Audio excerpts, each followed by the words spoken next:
Hi everyone, I'm Rebecca Gabrielle from Sage Awakenings. If you don't already know me, I am a tarot and oracle card reader and a transpersonal coach. And with me today, I have my very dear friend Simone Koster, affectionately called Simi from One Spirit Energy. And I'm going to ask Simi to introduce herself, and we're going to have a really interesting conversation today about how we can flip challenges into opportunities. Simi, thank you for joining us today. Thank you, Becky. Thank you so much for having me. Yes, I'm Simi. I'm a sound intuitive energy healer based in Neutral Bay. I'm super stoked to be here to have this wonderful conversation with Becky. Fantastic. Thank you, Simi. So let's get into it. We have been talking about how, everybody experiences challenges in life. Sometimes those challenges are self-induced, and sometimes they're things that are out of our control, situations and the stuff of life that just happens. And, when we experience challenges, we can so easily go down into a dip and have a perspective that may not necessarily help us. For instance, we may be focused on the struggle. We may start to have those fears creep up, self-doubts. And really what that happens then is it starts to close down our world so that we're not really seeing our options. We're not seeing what's possible for us. So we shrink everything. And that's not a great place to be, and it's not really a great place for us to manifest things in our life. But our conversation today is going to be, let's talk about how we can change those challenges and make them into opportunities. And I'd like to start the conversation suggesting that it comes from a place of our perspective and the lens that we have on our current situation. So, Simi, have you got any thoughts around this today? Yes, so I think a lot of us actually struggle with the day-to-day and what tools and techniques to actually help pull us up out of the doldrums or out of that quagmire of, hang on a minute, this didn't go my way, or I don't feel like participating in society today, so I'm just actually going to just put myself in one of those hermit crab holes and not come out today. So I think a lot of the times we actually do or do and don't realize that if we just sit with it, whatever it may be, within that moment in time, it too shall pass. Yeah. So, I love that. Yeah. I think we all too often assume that we should be always on a high, that we should always be up. But if you allow yourself that moment in time, those 5 or 10 minutes to wallow, to feel the feelings, sadness, and to allow those emotions to rise, you are then able, once that has passed, then actually move into that state of, I feel a bit better now. Oh, okay, I can actually now cope with what I need to cope with.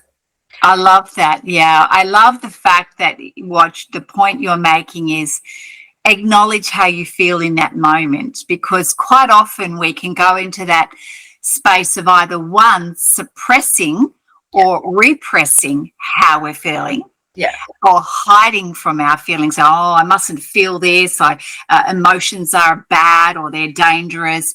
But really, if we don't actually acknowledge our emotions at the time when we're experiencing a challenge or experiencing adversity, then we don't know how, one, to deal with things, but also we're not actually listening to what the emotions are pointing to. And they're there for a reason. I think so often we make emotions a negative thing, but they're actually helping us to understand what's going on inside of us here and in here.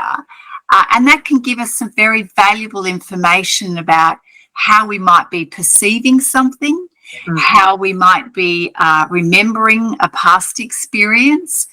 And of course, it's there to help us to understand ourselves at a deeper level. Yes, absolutely. And also to, I'd like to say, rise to the challenge of actually allowing ourselves to feel that challenge, but then find the opportunities within that challenge. Yeah.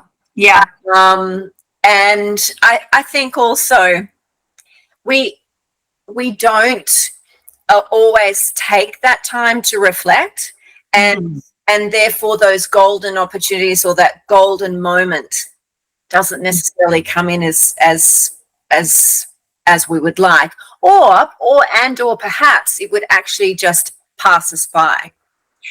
I think you've got something there. Being really practicing that muscle of being consciously aware of what we're experiencing. Well, first of all, what we're telling ourselves, and then what we're feeling emotionally. And even if we haven't managed to be aware of that, we may be aware of a physical response in our body when we're having a challenge or a struggle with something. So practicing the muscle of slowing down to allow ourselves to go, oh, well, hang on a minute, that feels really uncomfortable. Gosh, why does that feel uncomfortable? Where in my body am I feeling that? Do I always feel it in that place? Is it like the headache? Is it the stomach ache? Is it the sore body, shoulders, neck, whatever it is? And just to slow down to ask yourself the question, why am I feeling this? Yeah. And to give yourself that space and that time and that stillness just to process it. Very much so. Yeah. There's so much we can learn when we allow ourselves to listen to ourselves. I think probably many of us have gotten so used to pulling up our socks and getting on with things and making light of something. Oh, no, I'm right. She's right. I've got this. Pushing on. I know that women have a tendency to feel that it's not the right thing to give ourselves permission to struggle, that we've got to be superwoman. And we all live in a society where we're going at 100 miles an hour. So do we actually stop to reflect on how we're feeling about something? Do we stop to process that? Yeah. Which, if we're not doing that, then we're not giving ourselves a chance to learn something about ourselves.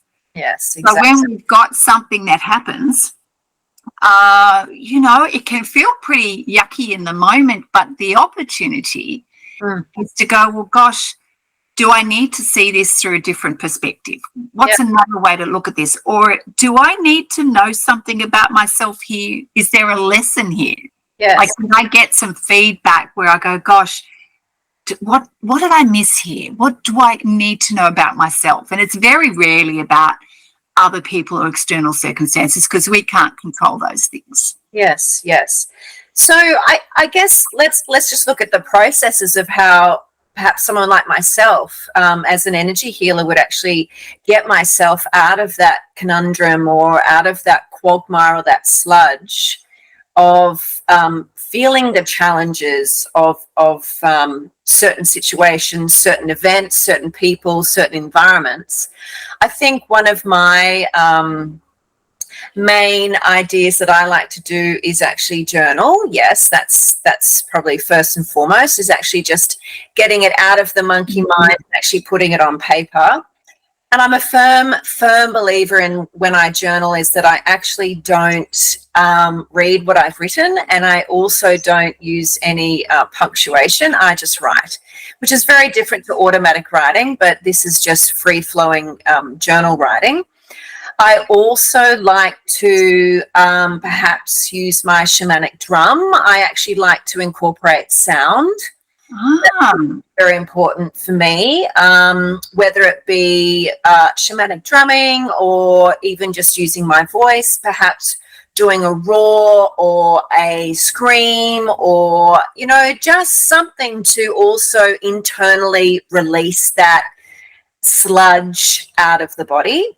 So is the drumming process for you a way of you physically expressing it and getting it out of your head, like the journal writing?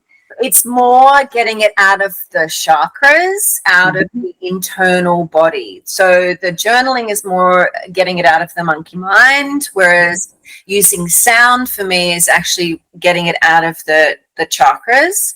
And out of the internalness of the body, because our bodies are, so in tune to frequency. You'd be very surprised. Certain old songs that we hear, or certain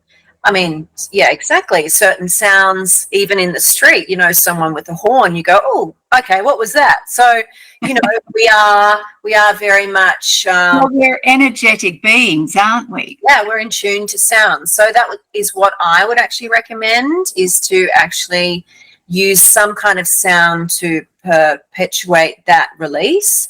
And sorry, Simi, go on.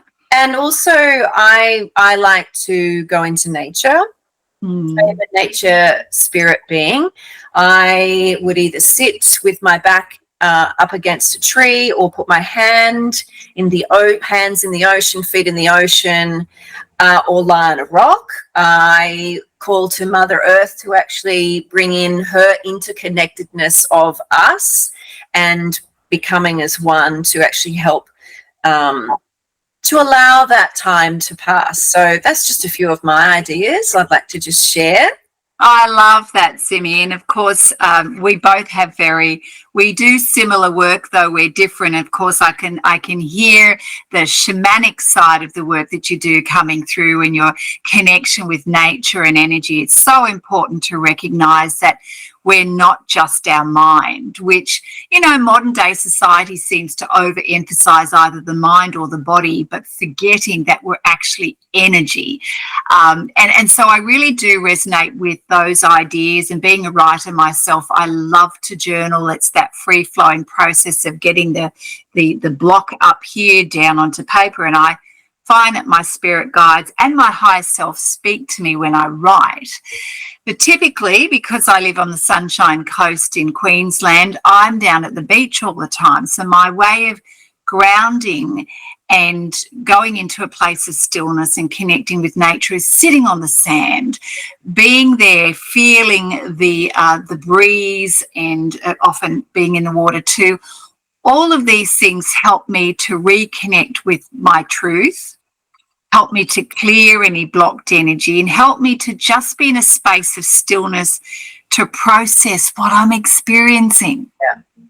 And it's not even a process, not a mental process, really. It's like letting go of everything, letting go of the thoughts, so I'm not forcing anything, but just putting myself in a place to be more receptive and to receive and to quieten the mind, to quieten the body, because I think we're so used to forcing an answer to things and doing it quickly, and feeling that we're not good enough if we haven't got that answer, or if we haven't got our stuff together.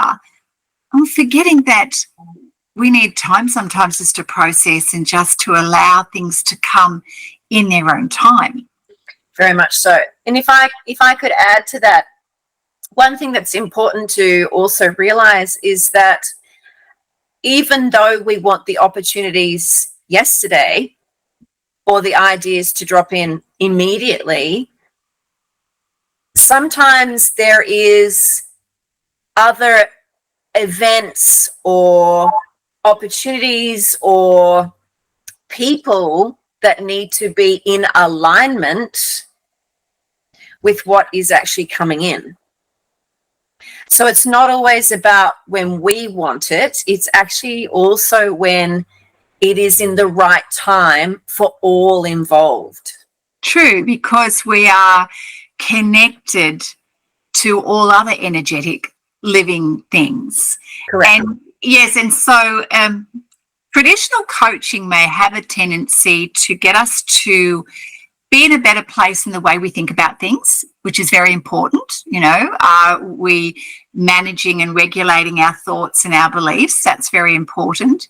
But it does have a tendency to just focus on the individual, whereas the transpersonal coaching and the energetic work that we do recognizes that we are connected to the energy of all beings.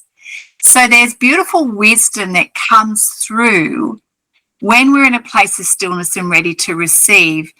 That wisdom is shared wisdom from the collective, not just our own wisdom. So it's about giving ourselves the opportunity to integrate both those aspects of one, ourself, our higher self, and then the collective wisdom that is out there.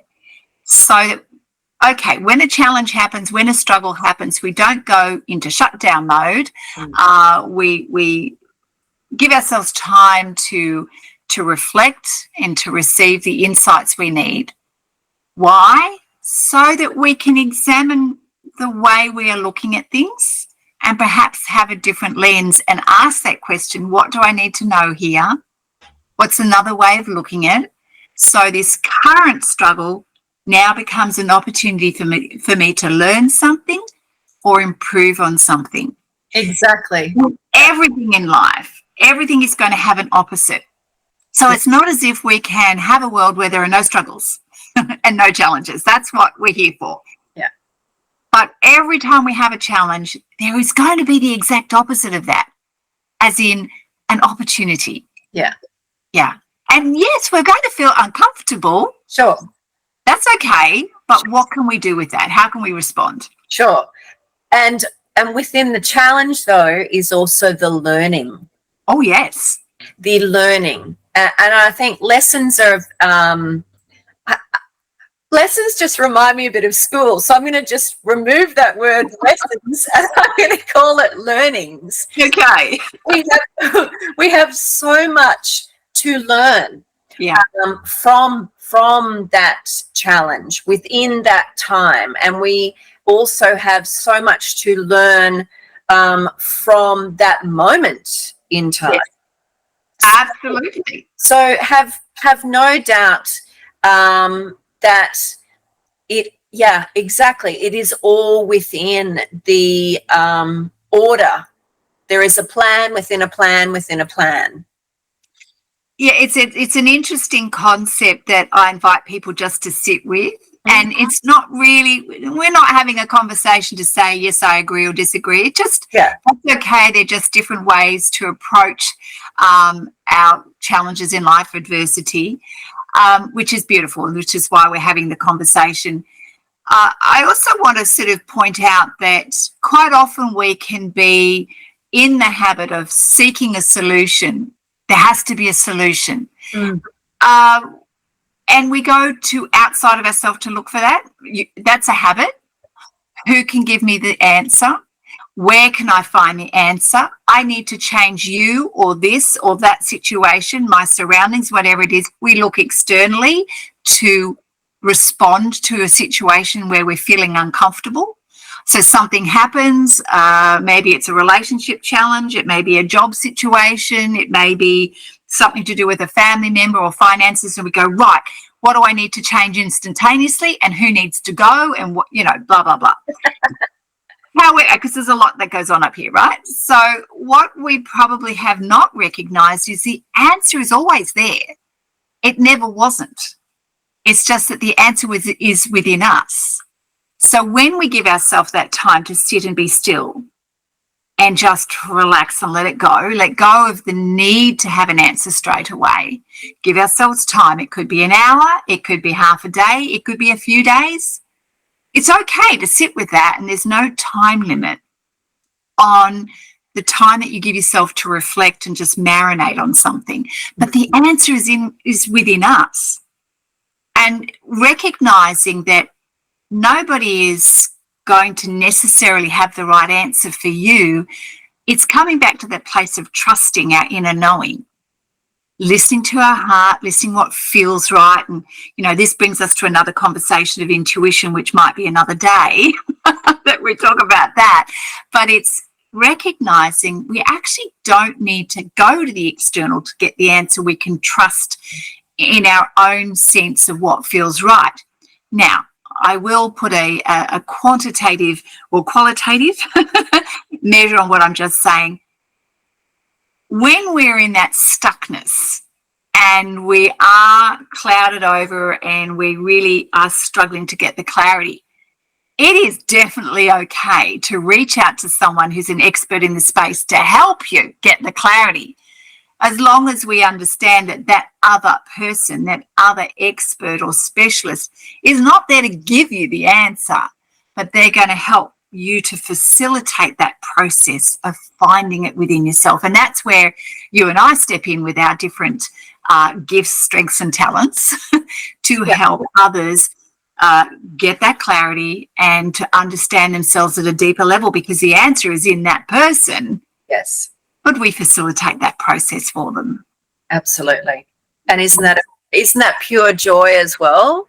Oh, yes. When the light bulb moment comes on and that shift has occurred. Yeah. Yeah. 100%. And so that expert may be an energy healer, it may be a card reader, it may be a psychologist, it may be a doctor, it may be a financial expert, whatever the case may be. There are people there that are there to give us information because they have an expertise in that area, but not necessarily the answer, because ultimately what we've got to recognise from this conversation is that we all have the ability to choose for ourselves. Yes. Ultimately, the responsibility and the choice lies with us. We own our own perspective on something, and we own our own communication and behaviour, i.e. what we decide to do with it. Mm-hmm. And that's really important, because that puts us in a place of empowerment and what I call personal leadership. Mm-hmm. You know, we be smart about it. We go to the expert that we know is going to assist us, or it could be several experts. We get the information, we get the assistance, we allow ourselves to process, to heal, to whatever it is that we need to do, and then we make the decision. Yes. And that empowers us. Yes, but also we have choice and free will. So when these professionals do actually offer their ideas or suggestions, we always have choice. Mm-hmm. And it's also coming back to what feels right for us. 100%. You know, what does it feel like when someone says to you, go and do this, or go and do that? Like, I firmly believe that we as sovereign beings actually need to do that ourselves. We get to make that choice in free will. And I feel that there's a lot of room for people to develop that muscle of trusting their own judgment for themselves, and what I refer to as coming back to what is true for you, your inner truth, and making sure that when you're making a decision, it is because you're coming from a place of trusting yourself, even if it feels uncomfortable, even if it feels scary. You can trust yourself to make a decision on something and know that when you do, it's aligned with what you value, your values in life, and it's aligned with what you feel is your purpose, your reason for being here. So you don't make a decision that's based on someone else's influence or someone else's agenda or priorities. You make a decision based on what you know is right for you in that moment. Yeah. And let's say we don't need to overemphasize there are right and wrong decisions. Oh, this is going to be right and that's going to be wrong. Every decision is going to give us some feedback of some kind. Yeah. Whether it worked for us or it didn't work for us. And that's the nature of living. And that's okay too. Have you recently turned a challenge into an opportunity, or is there something that's happened to you recently that has made you stop and go, oh, hang on a minute, I just need to do this, what we've talked about, you know, using those tools and techniques that we've shared? Yeah, 100%. I think there isn't a week that goes by where I'm not doing it with everything. Oh, gosh, I could sit here for ages and talk about things where, and that's about being consciously aware, isn't it? Because I don't know that I could be in my life and not have stuff come up all the time. And that's great, because I'm grateful for being aware. So, yes, in the last several days, I have had a drop in my energy, and and this is not unusual for me, and I think for women too, especially at midlife, we recognize that our energy peaks and troughs, right? Yep. And I think that's also the nature of being a woman. But when in the past, when my energy dropped and I used to work in corporate life, I would push myself and I would just keep going, and I'd burn the midnight oil and I'd get headaches and I'd be tired and I'd go, what's wrong with me, blah, blah, blah. And as you get older, you realize, hang on a minute, that's not really working for me. So in the past week, yes, I had a dip in energy, and I have learned to take my foot off the pedal, pause, and to listen to myself and going, you know what? I'm in such a brain fog, and I know I've got all of these things I'd like to be doing right now, but I'm not feeling creative. I'm not feeling energetic. I am feeling bug-eyed. Yeah. I know emotionally I'm not in the greatest space right now. I actually need to go time out. And whilst I can feel frustrated with myself because I've got all of these things I want to do, I know that there is no point me fighting it. So I literally just close the computer or close the book if I'm doing some writing. Yeah. Either sleep. Sleep's a good one these days. I really like sleep. And I could do better at that. Or I just go and sit outside. Yeah. And I sit in the sun for a while until I feel like, okay, I'm done now. And as you and I were sharing earlier in our conversation this morning, I'd had quite an active night in my dreams. And I woke up feeling like, I went down to the beach just to sit and I took my little keep cup and my little chai latte, and I sat there and I just kept sitting there until I'd had enough. Yeah, that's it. Until your cup was full. Until my cup was full, and I felt refreshed, and I came back and I had let go of all of the you should, and what about partner at home? Shouldn't you be doing that? No, I just let it all go. And we've just recently had a little bit of a joke about a song that we sing to ourselves by Taylor Swift is Shake It Off. Yes, good song, that one. Yeah, so that's what I did this week. How about you, Simi? Yeah, so I actually have released expectations around myself and what I should also be doing, and I've just gone with the flows of the energy that is around me, and I have thoroughly just enjoyed the surrender in the moment. And once I did that, I then received some good news. So it's amazing what you do when you just go, okay, well, look, I'm just going to check out here. I'm just going to turn off the expectations and surrender and bye-bye. And then come back in. And there you have it. I love that. Thank you for being transparent or owning up to the expectation thing. That's a big one for so many of us, where we hold an expectation of either an outcome or a person or a situation, and guaranteed every time we have an expectation around something, we are going to be disappointed. Yeah. That is always going to happen because we have an expectation around something we can't control. And that's up to a whole lot of variables, and practicing the muscle of letting go of expectations takes a while, but it's so worth it, because when we realize the only thing that we can control are our thoughts, our communication, and our behavior, boy, the release of pressure that we put on ourselves is worth it. You just let all of that go and go, you know what, I can only control me. Do you see how you didn't include emotions or feelings into that? Because we actually can't control those. We actually can't control our emotions and our feelings. You know what? That's an interesting topic, because, yes, emotions are a result of what we're thinking and believing. They happen. And that's okay. And I love emotions because they're not scary to me. They are a powerful insight or insightful tool And the feelings, the emotions are one thing. The feelings then manifest in the body. We physically feel something. And as an intuitive card reader, quite often what happens is when I'm doing a reading for someone, and you may find this too, Simi, is that I pick up on the emotions and feelings of the person I'm doing the reading for. That gives me amazing insight as to what's going on for that person, whether it's fear or joy or relief or whatever it might be. And that's beautiful information to help me understand what's going on in their inner world.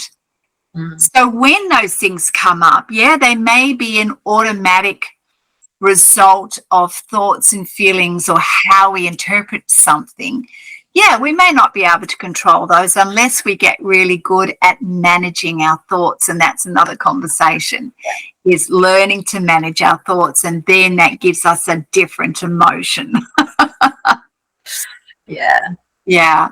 It's a great topic. There's so much to learn and appreciate here. But what I really enjoyed about this conversation today is that we're talking about something that happens to everybody. It doesn't matter who you are. We are going to experience in this earthly realm challenges, struggles, adversities. They're going to come up all the time, whether they be little or big. And the opportunity is to reflect on how we may be responding, and can we respond in a different way so that helps us to get progress in our life. Because what we don't want is to sit in that frustration, that negative self-doubt, and that stagnation. What we want is to go, wow, that hurts, or wow, that's uncomfortable. What can I do with this? Okay, and there's multiple levels there. Do I need some help getting the clarity, or can I figure this out? Giving myself time to process, not necessarily find solutions, and then work ourselves towards an improvement and an opportunity and something to either do better or learn from or understand about ourselves. It's a process. Everybody's going to experience this in life, but I think what we're trying to bring into the conversation is that we don't have to feel yucky every time we have a struggle. We can flip it and turn it around to an opportunity so we get progress in life. And if people are stuck, which we all get stuck, and need a little help, then people like yourself or myself or other people who have expertise in the area of support services are there to help us facilitate that process. And I really strongly recommend people make the most of their life. Don't sit in stuckness. Yeah, exactly. And reach out, reach out to yourself. You offer a 15-minute discovery call, as do I. And within those 15 minutes, we can certainly unpack a lot. 100%. And sort of help that person get a better idea about what their next step might be. Exactly. Because sometimes we can figure these things out ourselves, and other times we go, no, I need to sit with this for a little while, and having that mentor or support person can be exactly what you need.